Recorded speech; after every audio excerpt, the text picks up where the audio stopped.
Good morning, good afternoon, or good evening from wherever you may be joining us. My name is Avi Stamen, and I'm the CEO of Academic Language Experts, and I thank you for listening to this recording. Academic Language Experts, or ALE for short, provides customized translation, editing, and publication support services to researchers, scientists, and other professionals to help them produce publication-ready articles and books at the highest levels, including, of course, for Brill, de Gruyter, and Mohr-Siebeck. We also assist scholars looking for help with their book proposals prior to submission to their dream publisher. It's our mission to help our authors achieve publication success and be a source of guidance and support throughout the journey.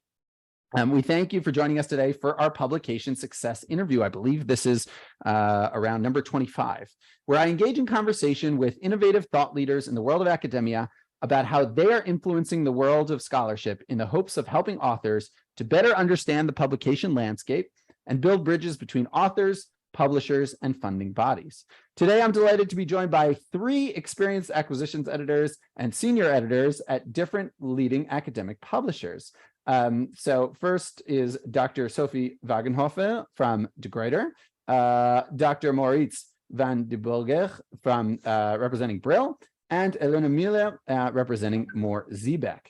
Moritz is Senior Publishing Director at Brill. He has a PhD in Middle Eastern Studies from Leiden, and Brill and ALE have been partnered for the last 2 years, working together to help scholars publish their research.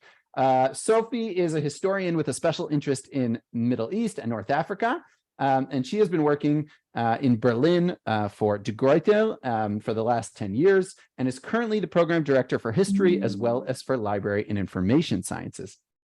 And Elena, last but not least, started working at Mohr-Siebeck in 2017, first working in the marketing department before moving over to editorial. She has been a program director in theology for 4 years now, and currently edits the Biblical Studies series, as well as early Christianity and Jewish studies. So, and this is also a good opportunity for us to announce our partnership with Mohr-Siebeck, which we're very excited about, which we will be launching over the next few weeks. So thank you to Moritz, Sophie, and Elena for joining us. And I've spoken enough, so let's hand over the mic. Elena, maybe let's start with you. Tell us a little bit about yourself and quick 30-second intro about what you do. Yeah, hi, I'm glad to be here. As you mentioned, I'm the editor for the Biblical Studies, Early Christianity, and Jewish Studies program at Mohr-Siebeck. I'm primarily responsible for developing the list and guiding authors through the publication process. And we publish a variety of works from dissertations to essay collections, editions, reference works, and there's also a few journals. Thank you so much, Elena. I appreciate it. Moritz? Hi, I'm Moritz. I'm a senior publishing director at Brill. I'm in charge of 3 publishing units. One is law, which is basically international law. The other is Asian studies, language and linguistics, and literature and cultural studies. And there is the Middle East and Islamic studies program, which also includes African studies. Like everyone else, email is a lot of what I do during the day. I try not to be too involved in management, although that is an occupational hazard, of course. I do still get my hands dirty once in a while, and I try to look at manuscripts and when I really can't resist. Anyway, but that's mostly Middle Eastern studies. That's about it. Brilliant. Thank you for joining us today, Moritz. Sophie? Thank you for being here. Yeah, hello everyone. I'm very happy to be here, and many thanks, Avi, for organizing this panel and for having us here. So my main task in the publishing house is to curate the program in history and in library and information science, to identify new developments in the field, and so both with regard to topics, to research, but also to product types. That's also important. And together with a team of 12 people, we are publishing 180 books a year, 28 journals, and 15 databases and directories. So we do also a lot of practical work every day, and we help people streamlining the manuscripts, designing a cover, preparing promotional material, finding the best title, dealing with copyright issues, organizing copy editing, applying for fundings, and so on. So it's extremely versatile and diverse what we are doing, and I guess it's also true for Moritz and Elena. And I have to say it's a privilege to work with so many interesting and inspiring people every day. So that's great. And I want to, so first of all, thank you all again for joining. Anyone who is tuning into this, I think you'll learn a lot today about book publishing. So if you know, publishing a monograph is something that you're considering, or a collection of articles, then I think it's definitely worth tuning in. And I also just want to say that there's something really lovely about being in an industry where we can get 3 representatives from 3 different publishers who, you know, some would consider competitors, but yet still cooperate and collaborate and realize that working together brings us much further than trying to, you know, to fight one another. So I thank you all for not only for coming, but also for sharing the stage one with another. I think there's a lot that can be learned from that. So let's go in reverse order now. Back to you, Sophie. Tell us a little bit about how you came to work in the publishing industry. Was this something that you kind of always had dreamt of, or did you fall into it by mistake? No, actually, I have to confess that I always wanted to work in a museum as a curator. And however, I urgently needed a job after I completed my PhD. And as a historian, I couldn't be too picky. So I got the offer to start at the Curate as a project manager. And I thought to give it the chance only for a year or 2 maximum. But really, then it turned out that this working in a publishing house, or more precisely in editorial, is the absolutely perfect job for me. And I've been working now with the Curate for 10 years, and I still really like what I'm doing. But it was a coincidence. It was not planned, no. Amazing. Moritz? I was always going to be a professor when I grew up. So that was the idea, Middle Eastern history. Once I'd done my PhD and I was working on a postdoc, my wife was expecting, I think, our second child, and it was time for me to get a proper job. I was already a Brill author, so I knew quite a few people here in the organization, and the position came up to work on the Encyclopedia of Islam, the 3rd edition, which is now ongoing. And that's what I was hired to do 17 years ago now. And since then, I've done a few different jobs, all in the publishing department. Never looked back, and have no regrets at all. So I'm still quite happy to be where I am, working with scholars without the stress of having to deal with academia as an institutional madhouse. Yeah, fantastic, brilliant. Thank you so much, Moritz. Elena? Yeah, I was planning to be in publishing when I finished my studies. I was just really intrigued by the publishing industry, by the process that's going on before you hold the book in your hands, and because I really liked academia and research, so I was especially interested in working in academic publishing, and I was really happy to find an opportunity that presented itself at Moor-Siebeck to join the industry, yeah, I found exactly what I wanted to do, to combine staying involved in some form or another with academia, but working in publishing, bringing manuscripts to publication, working with authors, which it's been mentioned. It is a privilege to work with such interesting people who are experts in their field, and just yeah, in a variety of fields. And so yeah, I've been, I think you've mentioned that earlier. I've been with Moor-Siebeck for 6 years now. Started out in the marketing department. That was my first job, and then I moved on to the editorial department. And yeah, I'm also, it is not, of course, not exactly what I thought it would be, because I don't think any job is exactly what you think it is before you start. But it really, yeah, I realized that what I thought would be a good fit for me, and what is really interesting about the publishing industry is what I found as well, and not only working with authors but also colleagues. That's a real treat. Amazing. Yeah, I have to say that, you know, I like to think of acquisitions editors and publishers as unsung heroes. And what I mean by that is that, you'd have to look very carefully to find Sophie or Maurizio or Elena's name in a book. It's there, but you'd have to kind of search it out, whereas the author is quite prominent. But in many cases, the publishers and especially the editorial staff is really quite seriously and intensely involved in the formation of the book. And the final book, oftentimes, if not most times, looks very different than when it originally comes in. And I think that's a credit to the hard work of the publishing staff. So I wanted to start off just in understanding. I know that I get this question a lot, and I think there's a lot of confusion around it. The three of you represent what are known as commercial or trade publishers, that we're familiar with. Brill, Curate, Morziebeck. Then there's also the university publishers that people are familiar with. So whether it's Harvard University Press or Cambridge University Press, et cetera.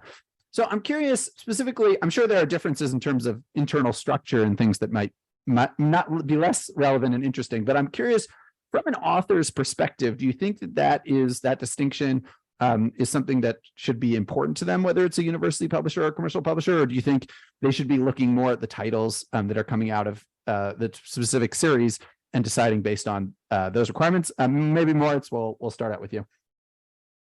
Okay, thanks. I think the larger university presses, several of them, Oxford, Cambridge, perhaps even Harvard, are a lot more commercial than we are in many ways. They just, they don't do edited volumes anymore. They don't do text editions. We do all those things still. They have different focus it's a very different business model. Authors are usually not aware of this, but Cambridge and Oxford, they're charities. That's the way they're set up. They don't pay taxes. That explains a lot of why their prices the book prices can be a lot lower than with us. So on the one hand, they're less commercial. They don't have to make that money from any particular monograph out there. At the same time, they're more commercial in what they pick and what they do publish. And I think a major difference in our favor, and I think that goes for all three of us, is that we are quicker in our turnaround time to market. We get a manuscript, and certainly at Brill, we publish it within 6 to 9 months. We do the whole peer review process and we get it out. I published the book with Oxford University Press myself. It took at least 2 years. Okay, so that's a big difference. And the editorial structure simply isn't that clear. With Oxford or Cambridge, you deal with syndics. They're a group of people who look at manuscript, and you're never quite sure what happens and when.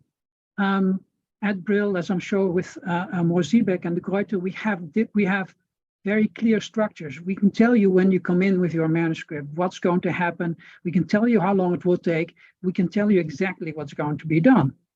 And from the author's perspective, yes, there is a difference in the sense that if you're in the US and if you want, if you're looking for a job in the university, then many universities in the US think it's important that you publish with a university press. So, that's a consideration. If that's the career that you have in mind, then beware that you might want to come to one of us three because we have great reputations in a given field. But your tenure committees are going to be looking at is this easy to get? Is this a university press? Is the price affordable? Can this be done? Can this be prescribed for lectures and that sort of thing? So there are certain differences. But in general, I mean, in this sense, we too are commercial, but so are they. And I think that's important to realize. The university presses, they're not as innocent as they look. Yeah, it's definitely a misnomer, the term, commercial versus non-commercial, because they're all commercial. And like you said, in many ways, university press can be more. And I also think that was one thing that I learned, was surprised to learn is that, I think there's a general feeling and notion that, well, I have to publish something popular. And if it's not going to sell thousands of copies, well, then it's not then it's not going to be interested in publish. And obviously there needs to be a greater audience than your advisor and your mother need to, right, to actually justify the publication and the time and effort that goes into publishing a book.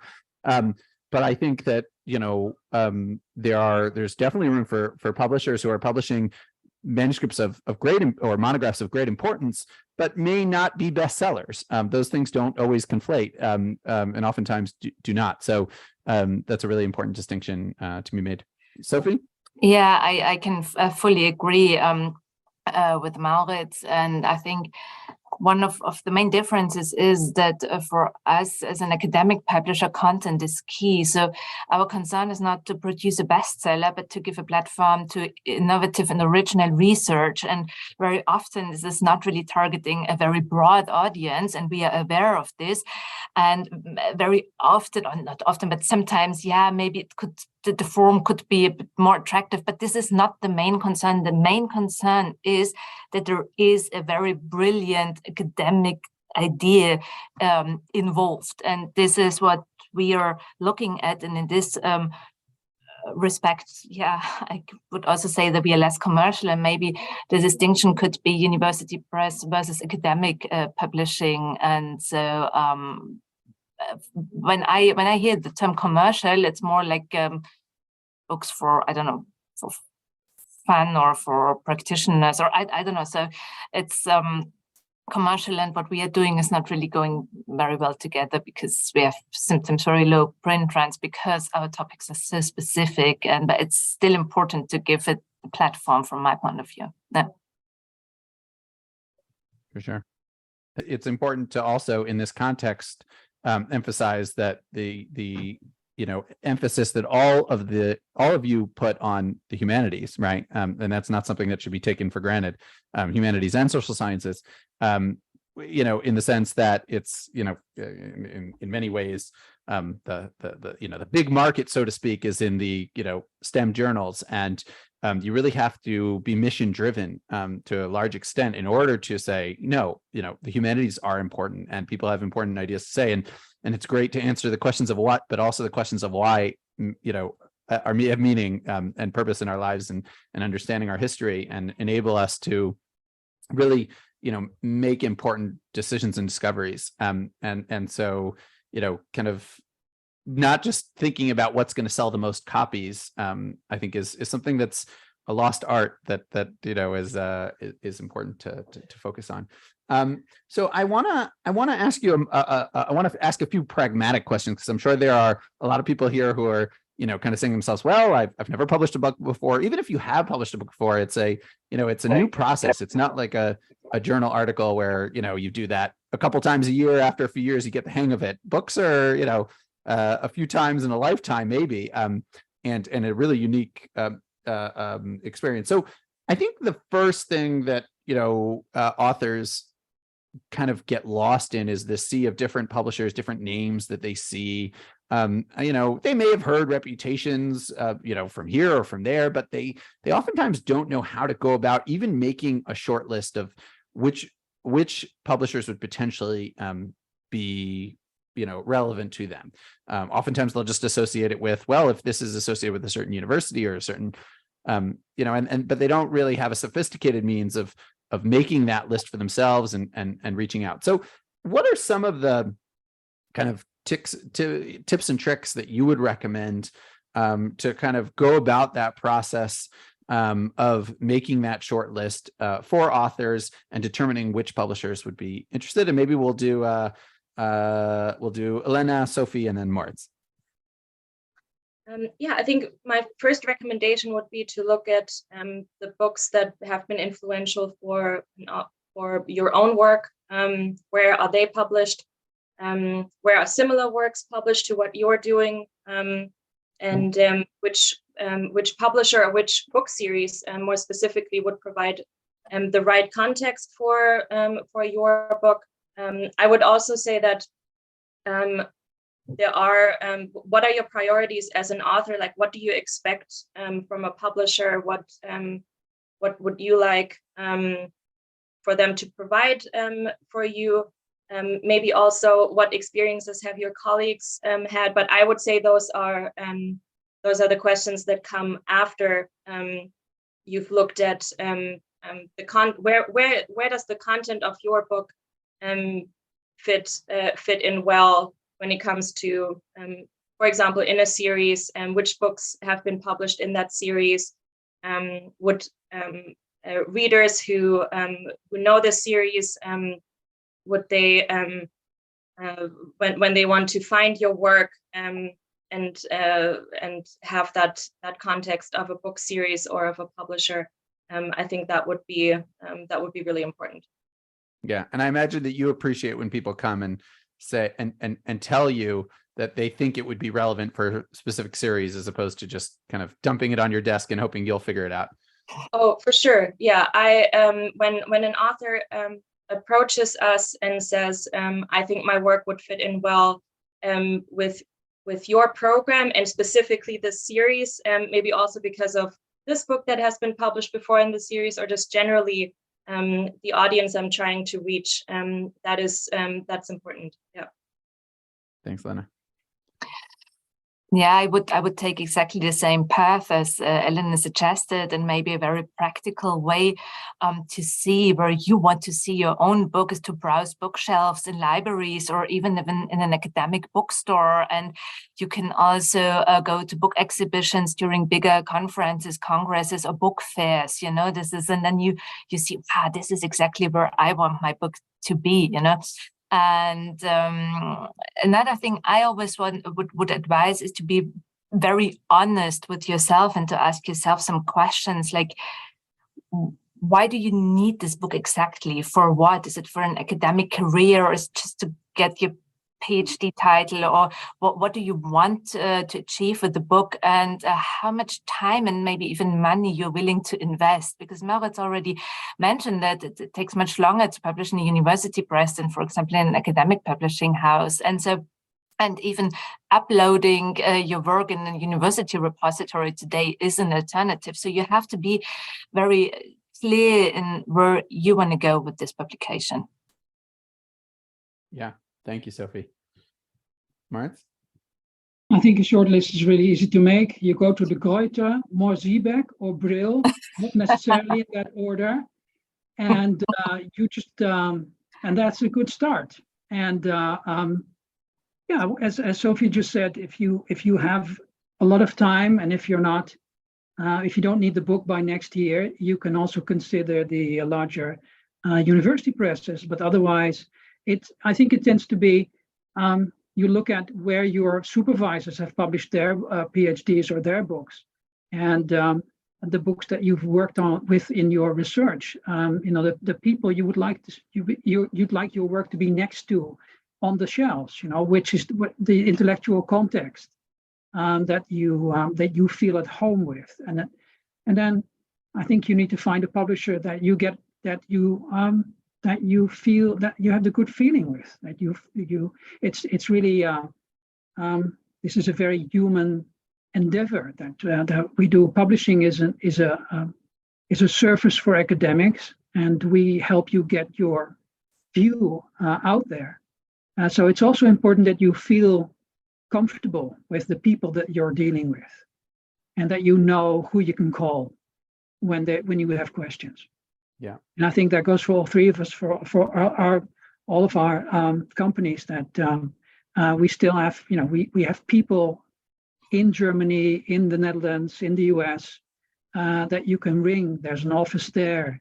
There's no anonymous company in India taking care of most of the work. So that's a different thing. We're here. Yeah. 100%. And I think that's one of the things that makes book publishing so special, is that as opposed to the journal publishing, where it's like, let's find a way for you not to succeed. Let's find a way to reject what you're doing.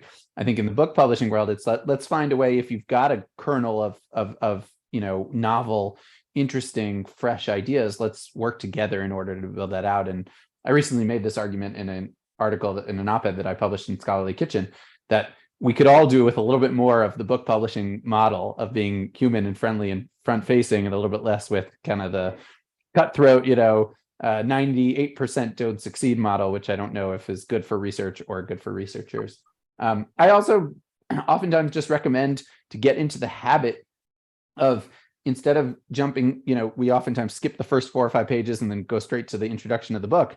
Start paying attention to those first couple pages, see who's been publishing. And if you get into that habit on when you're reading, you won't need to think when it's time for you to publish your own book, because you'll already be so familiar with who's publishing what.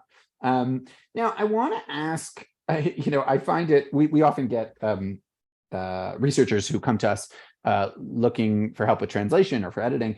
And with translation, sometimes their books have been published with other publishing houses, and they want to get they come and ask for translation. The first question that I always ask them is, well, do you have the rights to translate your book? And 9 times out of 10, they say, I don't know. How do I find that out?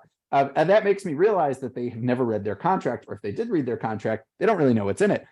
So maybe you could give us a little bit of an overview of kind of what are some of the issues that authors should be thinking about before they go into a contract with a publisher. Obviously, we assume that everyone is going in with good faith, and it's not like there is millions of dollars. No one's going to become J.K. Rowling and become wealthy over this. Not the publisher, nor the author. That being said, I'm sure there are important contractual issues that authors should be thinking about. So, Sophie, maybe lead us off and tell us kind of what are some of those things that what questions should authors be asking? Yeah, this is a very long list, and maybe 2 general remarks before I just name some points, and I'm sure Ellen and Moritz have a lot to add.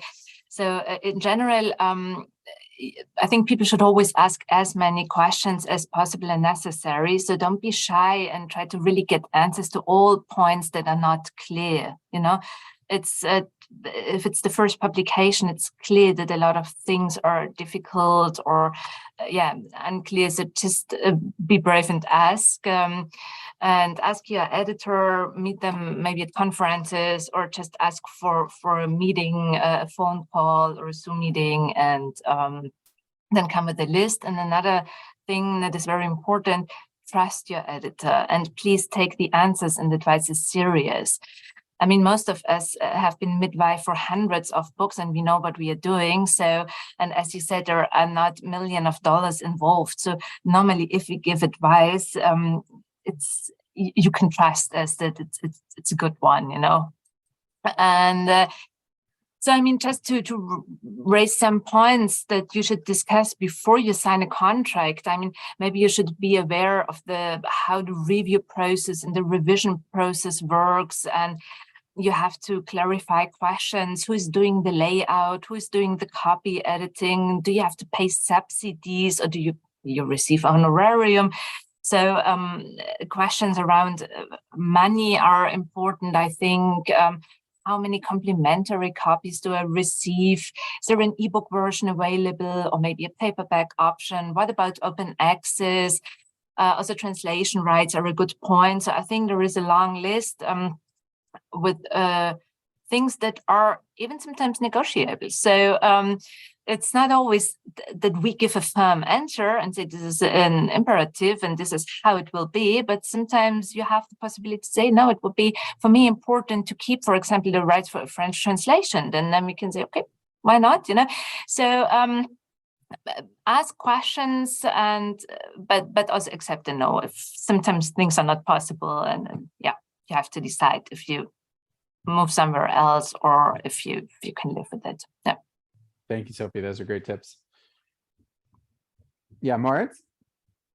I think agreeing with what Sophie said very much, just adding that for Braille, an index is still important. So although, of course, everything is an ebook and you can find everything through Google, an index is still important. And it's in all our contracts, and authors ideally make them themselves.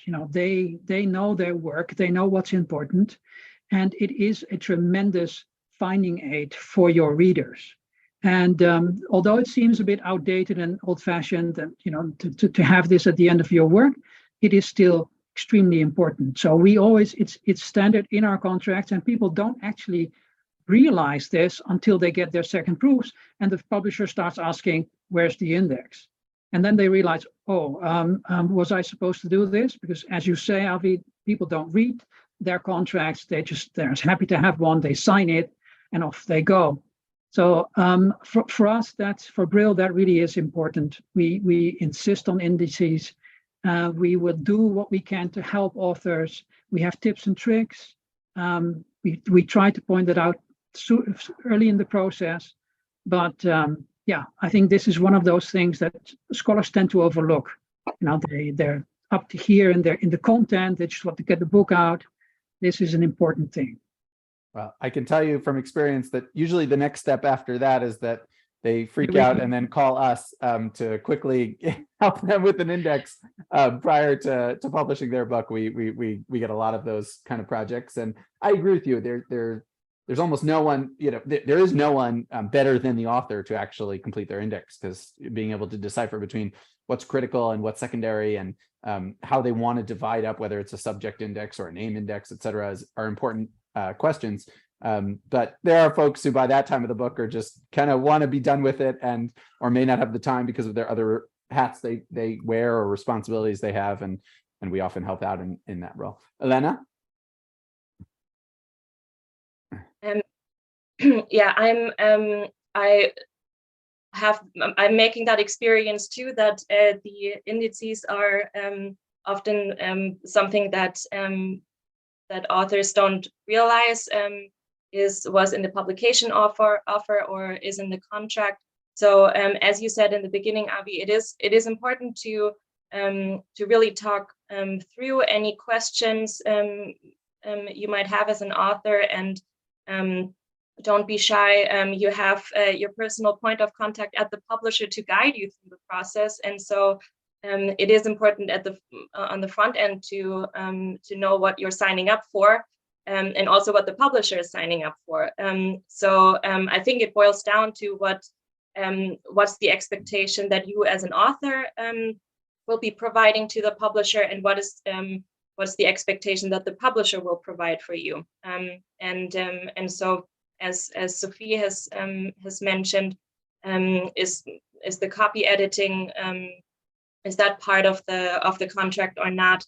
Yeah, the financials, these are important points to discuss. Normally, as an author, if the work is accepted, you would get a publication offer or an invitation, where the most important parts of the terms and conditions, parts of the contract are mentioned already, and that can be the basis for a conversation about more specific matters. And so, yeah, it's I think it's better to ask before you sign, rather than being unsure and then in the end not really knowing what is expected of you, even in the details maybe. Yeah, a conference is a good place to also chat about that in person, or give them a call. It's easy nowadays to also have a Zoom chat, but yeah, it's a good thing to do before you sign. Yeah. May I add one quick thing? There is one thing you should always be careful about. Some publishing houses, and I know the three of us, we are not doing this, but some publishing houses put in a contract that if you publish a book, you also have to commit for the second and maybe even the third book. And this is something you should be careful about, because the publishing with different publishing houses is very good if you're aiming at the academic career. This is something I would always suggest to authors. And so binding yourself to publishing house for the upcoming books, this I would reflect this very much. And that would be good. 100%. And if we're giving warnings, the same way that there are predatory journals, there are also, predatory or at least, in the gray, I would call them, publishers that, where they're sometimes known as pay to play, where it's the peer review and vetting process is quite minimal if it exists at all. And they can oftentimes use names of large, respected institutions in order to give themselves prominence, but may not really be able to deliver the goods. And then with, your book you may lose the rights and not be able to do that much with it in the future. So these are all things that are important to consider. The other thing that I come across a lot is, and I think is important to realize from the outset, is that publishing has changed in the sense that authors are more involved in the process, I think, than they used to be, definitely in terms of the marketing and distribution of their books. So whereas if it used to be that you just drop off the manuscript and then wait for it to appear, now you're an active part of getting that book out there. And that's one of the things that editors are looking for is, are you willing to help us in that process? And it's a win-win, right? Because we can try and distribute and disseminate the book the way we know best, but also the author has their own audience, their own crowd, and their own platform. So making sure that it's clear kind of who's doing which part of the, divvying up the responsibilities for how to get it out there, I think is an important question that sometimes can come as a surprise to certain authors. Okay, I want to, one more question. We'll take a short break and then rapid fire to finish this out. I want to discuss the topic quickly of open access, which I know is in the industry is talked at nauseum, I would say, and is something that's very important to us in understanding the publishing world. But maybe for authors, especially in the humanities, is maybe still a little bit blurry and a little bit they're not exactly sure how to go about it or what that means or whose responsibility it is to pay, et cetera. So why don't we, Elena, why don't you kick things off for us and talk about kind of open access at Moore-Siebeck? Is that something that that you have an option for, or you're focusing on, and how should authors go about that? Yeah, we do publish open access. We have done that for a while now. We have around, I think, a total of 200 books available in open access now. We have one journal that is fully open access now, and it's possible for authors to have the option of open access immediately upon publication, or after a year or two, a number of years, and the service is the same as for a publication that that is not being published in open access. We still produce the print copy, so we don't do open access only. There will always be the print copy as well, and I think it's that's also a good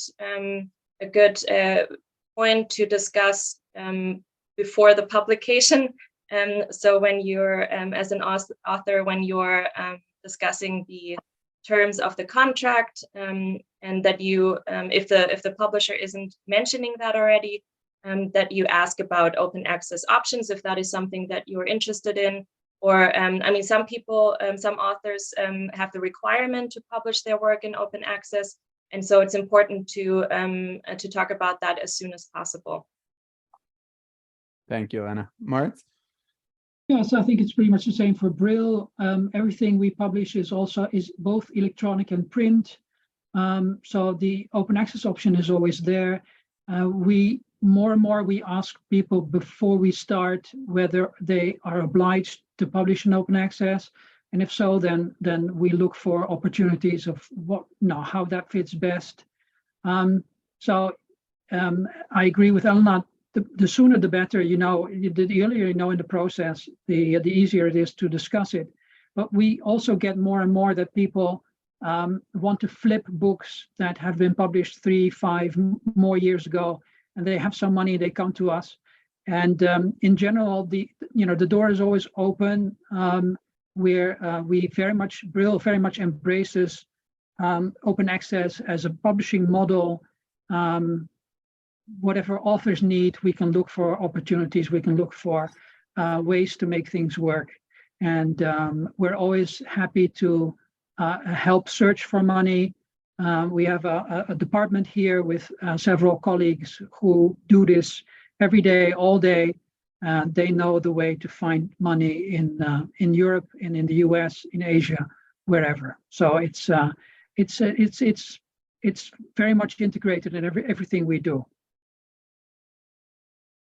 The same is true for us, but I think there is still a lot of open questions around open access. And the point is not that people are too stupid to understand it, but the whole thing is an entire process, and the Curate is involved in the open access business for more than 10 years, and we had a lot of mistakes in our way. So there are things that are really developing now in close exchange with libraries, research institutions, funding bodies, and we are in a constant exchange to make this happen and to be all involved in this transformation, which is not only important for publishing houses, but also for the academics and for libraries and research institutions. And I think it is very important. Open access doesn't mean for free, it's a legal form, it's the question, who is the owner of the right to distribute the work, so it's not just loading up something for free. And it's also not enough to just upload something for free. It needs marketing, it needs distribution, you cannot find a manuscript that is uploaded for free just because it's on no costs. You have to make sure that it comes in all the relevant platforms, abstracting indexing services, and all the libraries, So this is important. This is something we learned, and also the question of funding. I mean, as mentioned, there are some research clusters that include open access funding, like the ERC, the European Research Council, and so on. But for others, it's more difficult to find funding. So there are now new initiatives of crowdfunding of libraries, so that the libraries are not purchasing the ebook, but they put money in one pot and then they buy a number of books and release them into open access. So we are exploring different paths, and our goal is that as authors from countries who are not so well stocked with open access funding sooner or later are able to have open access publication. So I think this is the absolute future of academic publishing, because people expect to download things wherever they are and to have access to content, also if they work remotely and are on field trips and so on. So yeah, and I think that one of the I've been having a series of conversations recently with heads of humanities presses is, how do we adopt this model, which really wasn't necessarily created primarily for the book use case, or for humanities, and how do we make sure that it works? And I really like these initiatives where libraries are it really is based on trust and faith and mutual recognition. Is if we all put something into the pot together, then we can all benefit from it and really win. But it requires a certain level of trust and collaboration, which in order to make that work. So as I said, we're just going to do a quick pause here. I'm going to share my screen. For anyone who is interested in publishing, obviously you can reach out to any of the members. Maybe at the end we'll give a little bit of best ways to contact. For those who are in the process of writing their book and might want some additional assistance with what are known as author services, or services to help authors with their preparation of their book prior to publication or prior to submission to a leading publisher, I highly invite you to check out our website. We offer an array of services at Academic Language Experts to help authors with their books. So that includes academic editing, translation, book proposal assistance. So if you've never put together a book proposal before, it's a unique text which you need to know how to write, and is important in order to get the attention of the publisher and the editor. Also, academic formatting, writing coaching, academic review, and indexing, as we discussed before. Also, if anyone's interested, I can send these slides. We'll send these slides afterwards. But we also took the time to put together what we call the road to book publication, to try and simplify some of the steps that can be quite confusing or not necessarily intuitive. How to identify publishers, writing your proposal review, all the way through getting your book published, getting language services, doing work on your manuscript, and obviously at the very end, holding the book in your hands and disseminating it to your audience, and making sure that it really makes the impact that it can. So I will share these resources with on the landing page, so you can access those before or after you listen to this recording. And you're welcome to be in touch with me. You've got my email here up on the screen if you have any additional questions or you want to receive any help. So that's it for the shameless self-promotion. Back to our scheduled talk. I want to do a rapid net. We're already most of our time is already up. But I do want to do a rapid fire discussion where answers will be limited to, let's make it 25 seconds on the clock, so that we aren't, as humanities people, we tend to be somewhat long-winded. So this will be a fun exercise for us, and just give us some kind of insights into a few topics that we might not have gotten to otherwise. So first, Sophie, let's start with you. How do you recommend, what's the best way for authors to reach out to publishers? I would say check the website and see if there are any information, and then please follow these information. And if there are no information available, then make sure that you find the name of the editor who is responsible for your topic, and never submit a half-ready text and then submit to more than one person, a publishing house. Great, thank you. Elena? Yeah, check the website. I agree.